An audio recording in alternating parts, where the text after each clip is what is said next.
Hey there, everybody, and welcome back to Good Orderly Direction, Practical Tools of the Bible. I'm your host, Dr. Dawn-Elise Snipes.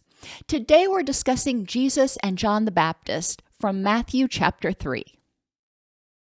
In those days, John the Baptist was preaching in the wilderness of Judea, saying, "Repent, for the kingdom of heaven has come near."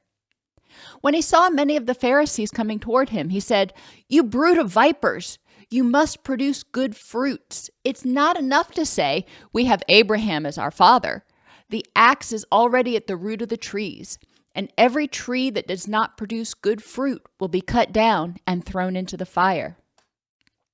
All right, so you may be scratching your head. He was talking about baptizing, then all of a sudden he got angry, then he started talking about trees and axes, and oh my gosh, what's going on? All right, so let's take a look at it. John the Baptist was baptizing people. He was helping them cleanse themselves of sin and prepare themselves for embracing a righteous lifestyle. He turned away the Pharisees because the Pharisees did a lot of talking, but didn't do a lot of walking. And it's important that we not only talk the talk, but we walk the walk. And his comment about you can't just say that I am descended from Abraham was saying you're not entitled to this blessing just because of who you think your daddy is. You need to earn it. You need to behave righteously.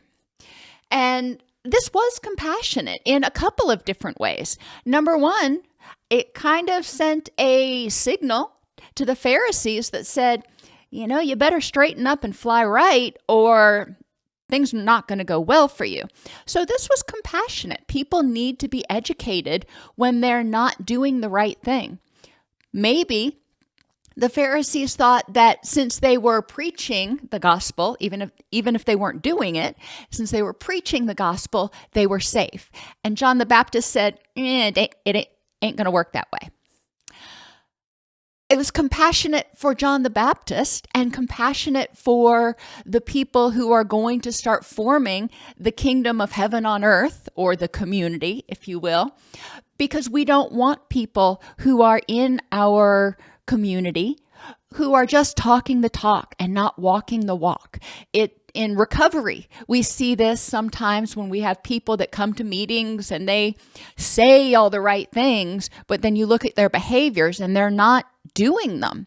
So how does that make them a danger to the community? How does that make them vulnerable to relapse if they haven't relapsed already? So this is important that John the Baptist recognized you need some guidance and some correction. And, if you straighten up and fly right, if you start producing good fruit, then come on back. But until then, I'm setting this boundary to keep my community safe, to keep me safe. What did John the Baptist mean when he said, "Every tree that does not produce good fruit will be cut down and thrown into the fire"? Now remember, in the Bible, they talk in metaphors a lot of the time. And the metaphors were designed to appeal to the people of the time. And at this time, lots of people were farmers and were, fruit harvesters. So that was meaningful to them because they knew from their own fields, from their own orchards, that trees that did not produce good fruit, they needed to be cut down because they were taking away from the trees that were willing to or able to produce good fruit. They were stealing the nutrients. They were stealing the sunlight. They were stealing the space. So it was important to get rid of those trees. Now, we're not going to get rid of people, but what John the Baptist is saying, again, is I am going to set a boundary, and you're over there and I'm over here. You can't be a part of our community if you are not producing good fruits. Then Jesus came from Galilee to John at the Jordan to be baptized by him. And John tried to prevent him, saying, "I need to be baptized by you, and you're coming to me? Don't get it. Doesn't feel right to me." But Jesus answered and said to him, "Permit it to be so for now, for thus it is fitting for us to fulfill all righteousness." And then he allowed John the Baptist to baptize him. And this is really something that we gloss over a lot of times. But why did Jesus need to be baptized by John the Baptist? Remember, Jesus is sort of coming onto the scene at this point. He's starting to come into his own. People are starting to kind of figure out who he is. This is the beginning of his ministry. Well, not quite the beginning of his ministry, but we're getting ready to get there.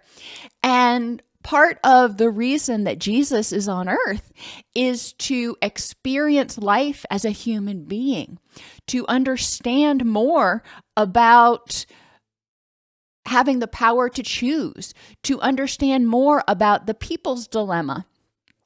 So Jesus is here to experience life as a average person, if you will. And in order for him to do that, he needs to submit to John the Baptist. He can't be too proud and say, well, I'm Jesus, I don't need to be baptized. He needs to submit. If he elevates himself above, he's not going to experience the same thing as those he's trying to reach. And so often we see that in our societies, where we have people who have never walked the walk, trying to help people that, and they have no clue how to even begin to help.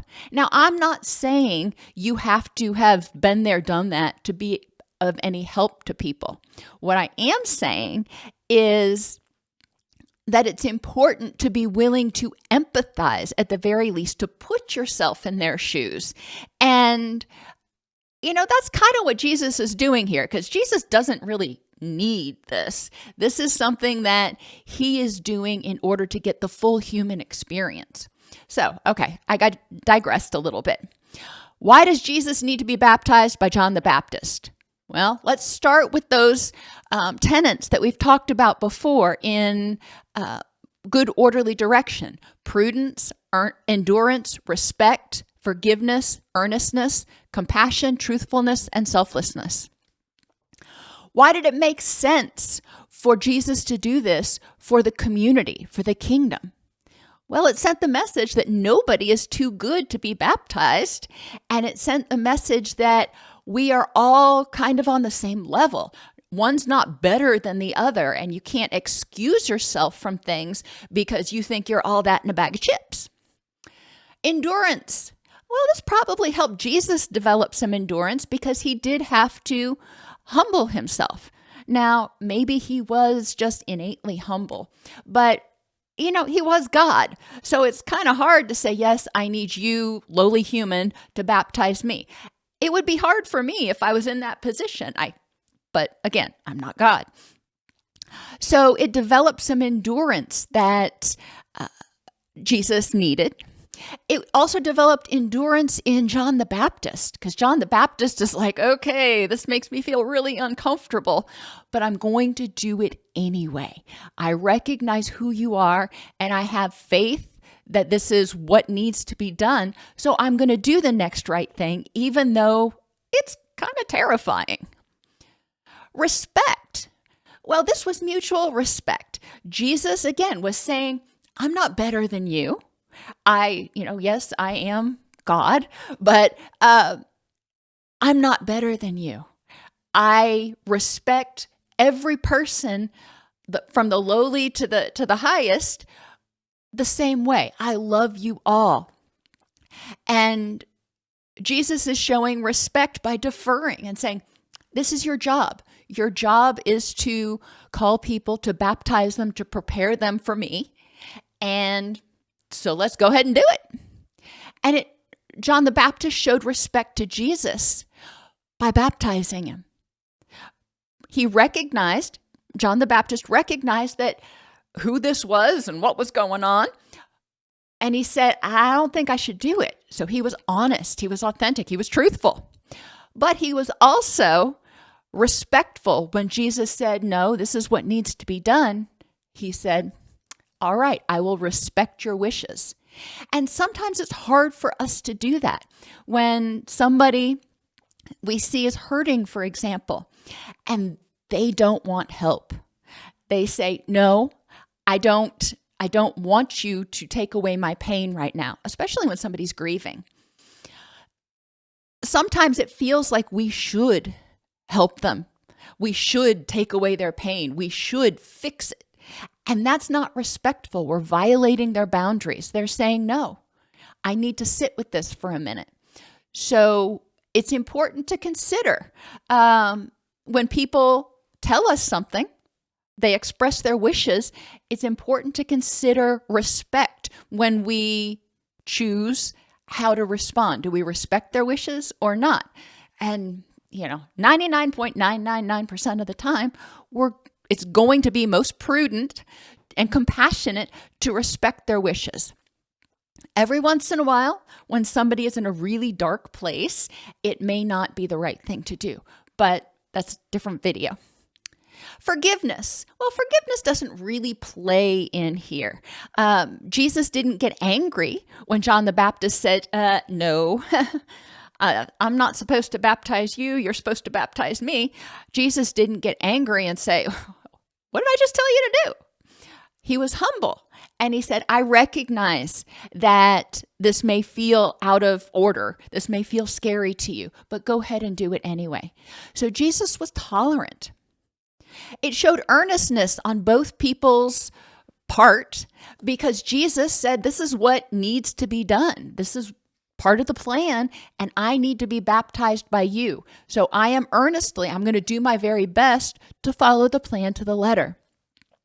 John the Baptist said, I'm going to do my very best to do what I've been called to do. It showed compassion for both people. And Jesus understood. He was compassionate for what John was going through. And John showed compassion for Jesus by following through with what he was supposed to do and by just loving him. It showed truthfulness and authenticity on both of their parts. John said, this is what I think and this is what I feel right now. And Jesus said, okay, you're entitled to your thoughts and feelings. However, this is what I think and this is what I feel, and this is what needs to be done. And they arrived at this understanding where John trusted, had faith in Jesus, and said, okay, I'll do it.